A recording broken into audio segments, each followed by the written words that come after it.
Hello friends, कैसे हो आप। मेरा नाम है सैफ अली और मजेदार केमिस्ट्री की क्लास में आपका वेलकम है। तो friends, class 10th and class 12th का रिजल्ट भी आ गया। सब बच्चों ने अपना रिजल्ट चेक भी कर लिया होगा, अपनी मार्कशीट भी देखी होगी। पर क्या आपको पता है इस बार की मार्कशीट सीबीएसई 2020 की जो मार्कशीट वो अलग है सीबीएसई 2019 की मार्कशीट से।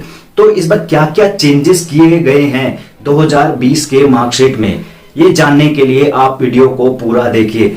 तो पुराने बच्चे भी देख सकते हैं और इस बार जो बच्चे पास हुए वो भी इस वीडियो को देख सकते हैं। नए वाले बच्चों को पता लगेगा कि भाई क्या चेंजेस हो गए। साथ ही साथ में 2019 से जो बच्चे पास हुए तो उन बच्चों को भी पता लगेगा भाई हमारी मार्कशीट में और अब की मार्कशीट में क्या फर्क है। और साथ ही साथ इस वीडियो में मैं कंपार्टमेंट से रिलेटेड, रीवैल्यूएशन से रिलेटेड भी क्वेश्चन के जवाब दूंगा। तो इसीलिए वीडियो को पूरा देखिए, अच्छे से देखिए। चलिए स्टार्ट करते हैं।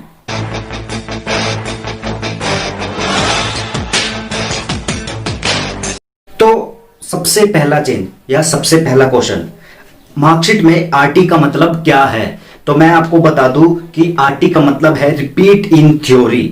पहले क्या होता था, पहले की मार्कशीट में आता था फेल इन थ्योरी, तो इस बार फेल इन थ्योरी की जगह आ रहा है रिपीट इन थ्योरी, जो कि शॉर्टकट में लिखा होगा आरटी।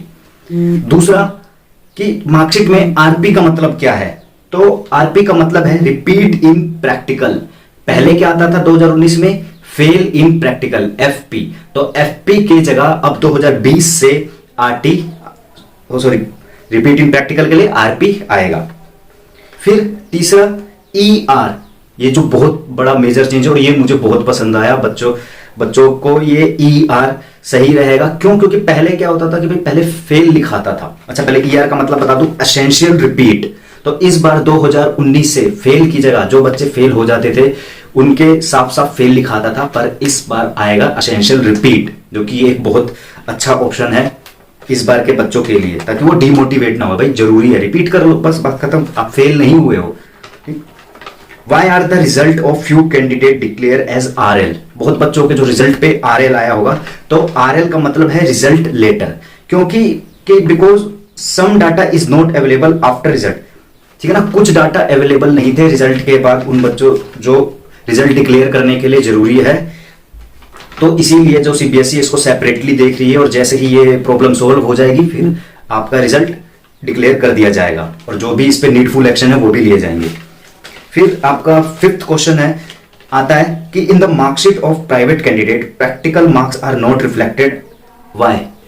कि जो मार्कशीट है प्राइवेट कैंडिडेट के, उनके प्रैक्टिकल के जो मार्क्स नहीं दिखाई दे रहे हैं। क्यों? तो क्या कह रहे हैं कि इस बार 2020 में कुछ सब्जेक्ट में जो उनके मैक्सिमम मार्क्स जो थ्योरी के थे वो इंक्रीज किए गए हैं।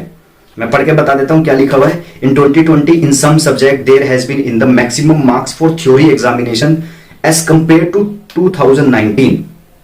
In all such subject, marks obtained in theory part has been proportionality increase and increased marks have been added in theory marks and result has been declared. ठीक है ना। तो जो मैक्सिमम मार्क्स थे और जो थ्योरी के मार्क्स थे वो इस बार चेंज हुए हैं। तो जितने भी जो प्रैक्टिकल के मार्क्स थे ना वो सारे के सारे शिफ्ट कर दिए गए हैं थ्योरी के मार्क्स में, और जो रिजल्ट आया है वो 100 नंबर के हिसाब से आया है, क्योंकि लिखा हुआ है marks being shown in theory are out of 100। चलिए नेक्स्ट क्वेश्चन की तरफ, कि what does this P present inside green circle found in result of class 12th declared. तो बहुत बच्चों के रिजल्ट में पी आ रहा होगा। उस पी का क्या मतलब है? तो उस पी का मतलब, देखो उस पी का कोई मतलब नहीं है, क्योंकि वो सीबीएसई कह रही है वो एक प्रोग्रामिंग एरर है। It is due to the programming error. The same has now been rectified and it will not be reflected in the mark sheet provided by CBSE. तो जो CBSE से जो आपको मार्कशीट मिलेगी उसमें वो कोई P मेंशन नहीं होगा, क्योंकि ये प्रोग्रामिंग एरर की वजह से है। 7th क्वेश्चन की तरफ, इन the marksheet represent showing in one subject G, what does it mean. तो किसी किसी सब्जेक्ट के मार्क्स में G शो हो रहे होंगे, तो यहां पर भी उस G का कुछ मतलब नहीं है, ये भी एक प्रोग्रामिंग एरर है। तो जब भी आपको सीबीएसई से मार्कशीट प्रोवाइड की जाएगी उस पर ये मेंशन नहीं होगा। 8th question, will the marks given in the subject as per assessment criteria change in case of change in marks after verification and re evaluation process. तो देखो बहुत बच्चों को ये डाउट होता है कि अभी जो उनके मार्क्स है और वो सेटिस्फाई नहीं है और फिर वो री इवेल्युएशन के लिए अप्लाई करते हैं या री वेरिफिकेशन के लिए अप्लाई करते हैं, तो क्या उनके मार्क्स घट भी सकते हैं? तो जी हाँ, बिल्कुल। अगर आपके मार्क्स बढ़ रहे होंगे तो बढ़ेंगे, अगर वेरिफिकेशन में पता चलता है कि आपके मार्क्स घट रहे हैं तो घटा भी दिए जाएंगे। तो आप सोच समझ के अप्लाई करना री इवेल्युएशन या री वेरिफिकेशन के लिए, ठीक है ना। ये बहुत जरूरी बात है बच्चों के लिए, क्योंकि उनको डाउट होता है कि हमारे मार्क्स घटेंगे नहीं, अगर आपके मार्क्स घट रहे होंगे एक्चुअल में तो घट भी सकते हैं, और बढ़ रहे होंगे तो बढ़ भी सकते हैं। तो जब आपको अपने ऊपर कॉन्फिडेंट हो, आप 100% श्योर हो, तब भी आप री इवेल्युएशन या री वेरिफिकेशन के लिए अप्लाई करना। चलिए next question, what does the grade given against mark indicate? तो देखो उस ग्रेड का क्या मतलब है, वो भाई इंडिकेट करते हैं आपके मार्क्स को, ठीक है ना। पर क्या है सीबीएसई देखो क्या बताया कि जो ग्रेड्स आर रिलेटिव ग्रेड्स, ठीक है ना, वो ग्रेड्स किससे रिलेट कर रहे हैं? आपके सब्जेक्ट में जो मार्क्स हैं, और they will vary from subject to subject every year. तो ध्यान रखना हर साल ये चेंज होते हैं हर सब्जेक्ट को लेकर। They are based on their number of candidate passing, ठीक है ना। तो जो मार्क्स आए हैं वो किसके बेस पे हैं? जितने आपके सब्जेक्ट में, सॉरी जो ग्रेड शो हो रहे हैं वो आपको शो कर रहे हैं कि कितने मार्क्स आए हैं एज अ ग्रेड। और ये आपको किस हिसाब से दिए गए हैं? जैसे पहले क्या होता था कि 90 से ऊपर वाले को A1, 90 से नीचे वाले को A2, इस तरीके से ग्रेड दिया जाता था। तो जो भी आपका ग्रेड का सिस्टम है, जब आपको सीबीएसई से मार्कशीट मिलेगी, क्योंकि सीबीएसई से जब आपको मार्कशीट मिलेगी तो नंबर तो मिलेगा साथ में, नंबर के साइड में ग्रेड सिस्टम भी दिया होगा। तो आप समझ जाओगे कि हमें किस हिसाब से ग्रेडिंग की गई है। तो आप पिछले वाली मार्कशीट से या जो आपके जो फ्रेंड होंगे जो ऑलरेडी पास हो गए हैं, तो उनके ग्रेडिंग सिस्टम से और अपने ग्रेडिंग सिस्टम से कंपेयर ना करें, तो ये अलग हो सकता है, ठीक। 10th क्वेश्चन पे आते हैं, when will be the compartment examination be held? तो कंपार्टमेंट एग्जामिनेशन कब होगा? तो देखो सीबीएसई कह रही है जितना जल्दी पॉसिबल होगा, जितनी जल्दी सिचुएशन पॉसिबल कंट्रोल में आ जाएगी, उसके हिसाब से हम कंपार्टमेंट का वो एग्जाम लेंगे और गवर्नमेंट से डिस्कस करके लेंगे। गवर्नमेंट ऑफ इंडिया से डिस्कस करने के बाद ही आपका एग्जाम लिया जाएगा या एग्जाम कंडक्ट किया जाएगा, ठीक है।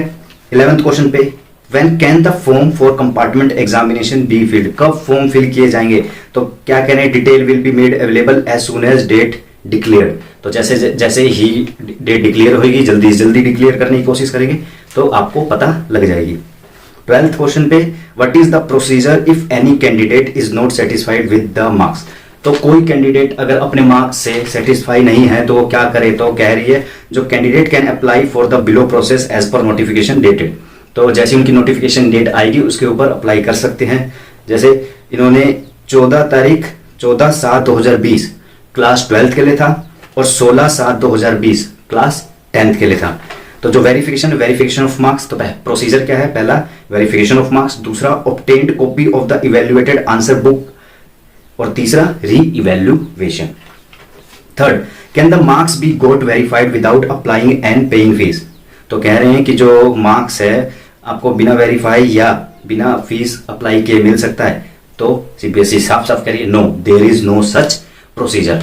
तो फ्रेंड्स ये कुछ सवाल थे जो बच्चों के रिजल्ट आने के बाद मन में आए थे कि कंपार्टमेंट से रिलेटेड, और जो मेन बात थी यहाँ पे कि इस बार मार्कशीट में क्या क्या चेंजेस आए हैं। तो कहीं पर बच्चों को पी को लेकर, जी को लेकर कंफ्यूजन हो रही थी। तो आई होप आपके सारे सवालों का जवाब इस वीडियो में मिल गया होगा।